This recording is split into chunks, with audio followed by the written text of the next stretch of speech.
এই যে ফিলিস্তিনের জমিনে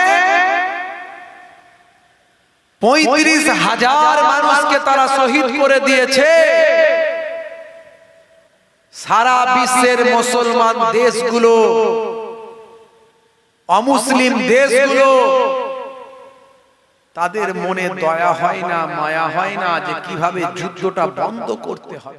জালেমের হাত থেকে, জালেম ইহুদিদের হাত থেকে, বেঈমানদের হাত থেকে নিরীহ মানুষকে কিভাবে রক্ষা করতে হবে, এই ভাবনা তাদের মধ্যে নাই।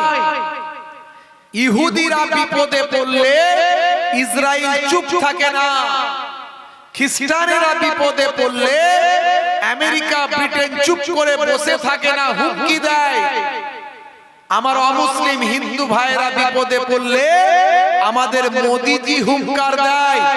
কিন্তু মুসলমানরা বিপদে পড়লে মুসলিম দেশগুলো হুঙ্কার দেওয়ার কেউ নাই। একমাত্র প্রতিরোধ প্রতিবাদ যেটুকু করেছে সবচেয়ে বেশি ইরান।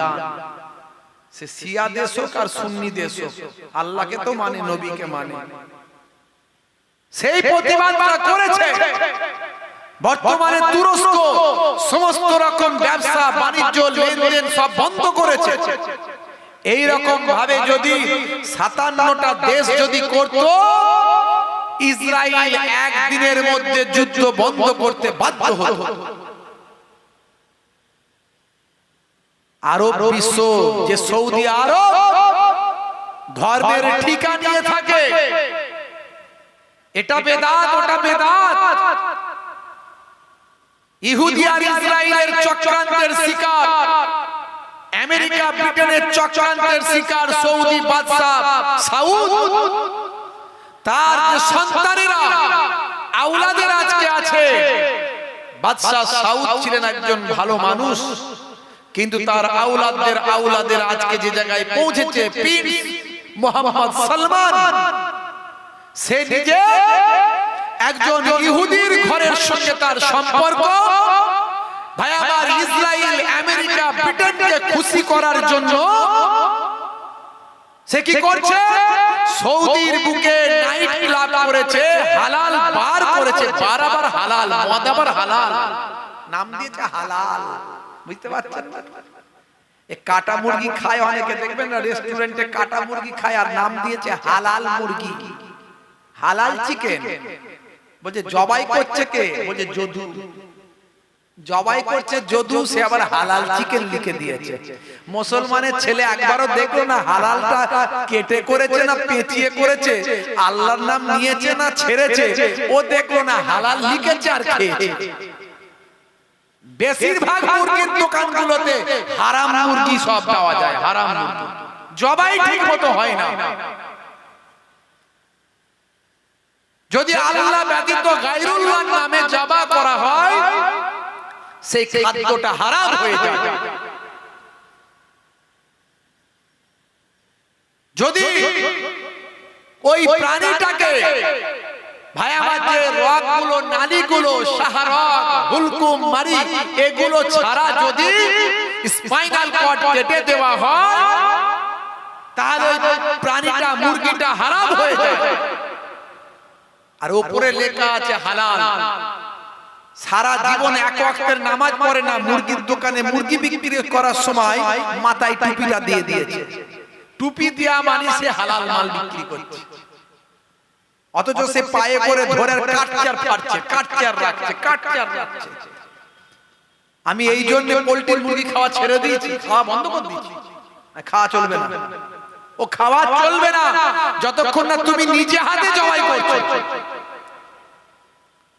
একটা প্রাণী দুনিয়া ছেড়ে বিদায় নেবে, আল্লাহ হালাল করেছে, খাওয়া চলবে সব মানুষের জন্য, তো তুমি তাকে একটু পানি খাইয়ে তবে জবাই করো। হাই রে হাই বন্ধুরা আমার, তরুণ যুবকেরা আমার, সেই সৌদির জমিনেও ওই রকম মদের, ভাই আমার, বার করেছে, সেটা আবার নাম দিয়েছে হালাল বার, হালাল পতিতালয়। বুঝতে পারছেন বন্ধুরা আমার, তরুণ যুবকেরা আমার? অথচ সেই সৌদি যারা আজকে বিশ্বের মুসলমানদের মোরল সাজার চেষ্টা করে, সব কিছুতেই সেখান থেকে ফতোয়া দেওয়া হয়। আগের যুগে আলেম ওলামা ওলি আউলিয়ারা যেগুলোকে জায়েজ বলেছে, বর্তমানে সৌদি থেকে বাই প্রেসারে চক্রান্ত করে বিশ্বের মুসলমানদের কাছে নিজেরা মোরল সাজার জন্য জায়েজ জিনিসকে নাজায়েজ বলে দিচ্ছে। বুঝতে পারছেন? কবর জিয়ারে হচ্ছে নাজায়েজ, চলবে না। হাত তুলে মোনাজাত নাজায়েজ, চলবে না। হ্যাঁ, দাঁড়িয়ে নবীকে সালাম দেওয়া, দাঁড়িয়ে সালাম দেয়। আসসালাতু আসসালামু আলাইকা ইয়া রাসূলুল্লাহ, আসসালাতু আসসালামু আলাইকা ইয়া হাবিবাল্লাহ, দাঁড়িয়ে সালাম দেয়। আমরা বলি ইয়া নবী সালামু আলাইকা, ইয়া রাসূল সালামু আলাইকা, একই কথা। নবীকে সালাম যে যার মতো করে দেয়। অথচ কোন রাষ্ট্রীয় বাদশা সেখানে যখন আসে, রাসূলের দরবারে দাঁড়িয়ে দাঁড়িয়ে অন্য দেশের বাদশারা এসে নবীকে সালাম দিচ্ছে, এর ভিডিও ফুটেজ ভাইরাল হচ্ছে। আর সাধারণ মানুষ সালাম দিলে ওখানকার বড় বড় লাল রুমালওয়ালা মুফতি সাহেবরা সালাম দিতে দেবে না। হাজা বিদআত, হাজা হারাম, সর্বনাশ। বুঝতে পারছেন? নতুন নতুন সব ফতোয়া নিয়ে এসেছে। অথচ মুসলমানের ভাই, আল্লাহর নবী বলেছেন আল মুসলিমু আখুল মুসলিম, মুসলমান মুসলমানের ভাই। অন্য জায়গায় নবী বলছেন মুসলমান, সারা বিশ্বের মুসলমান একটা দেহের মতো, একটা শরীরের মতো। দেহের কোনো অংশে কষ্ট হলে অন্য অংশ অনুভব করবে। ফিলিস্তিনের 35,000 মুসলমান শহীদ হয়ে গেল, সৌদির বাদশা তাদের জন্য নিজেদের পণ্যটাকেও বয়কট করলো না। বন্ধুরা আমার, তরুণ যুবকেরা আমার, মুরব্বিয়ানেরা আমার,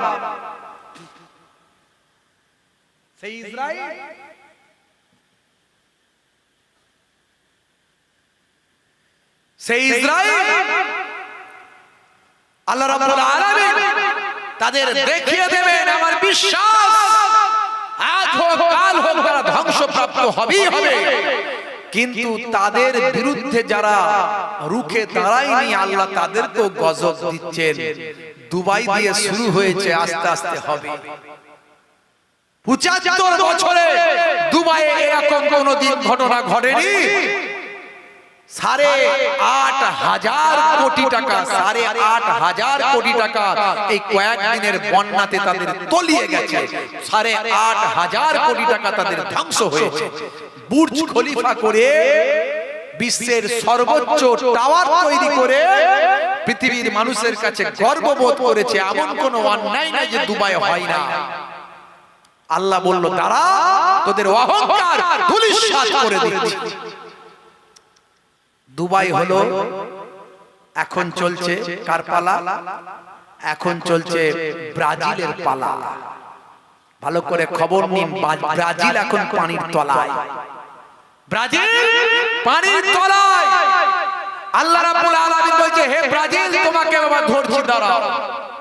ব্রাজিলও পানির তলায়, শহরগুলো সব পানির তলায় ডুবে গেছে, মানুষ হাহাকার করছে। আল্লাহ বলছেন, আমার গজব শুরু হয়ে গেছে, একটার পর একটা জায়গায় হবে।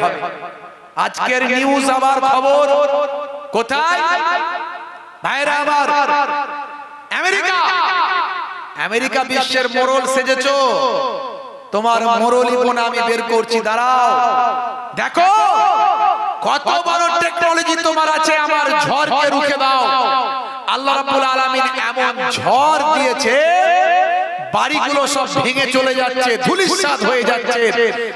বাড়ি ঘর ভাই আমার, এক একটা শহর সাদা হয়ে যাচ্ছে।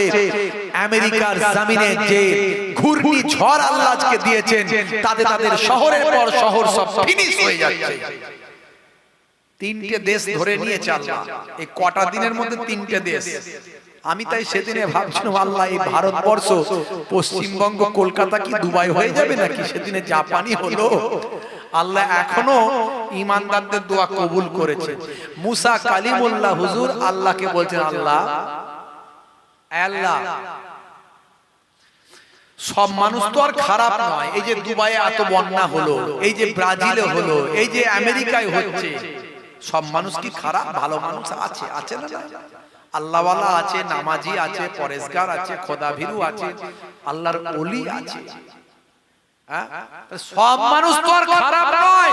আল্লাহ তুমি যখন গজব দাও তখন সবাইকে চাটে কেন ধ্বংস করো? একসঙ্গে সবাই কেন ধ্বংস হয়ে যায়?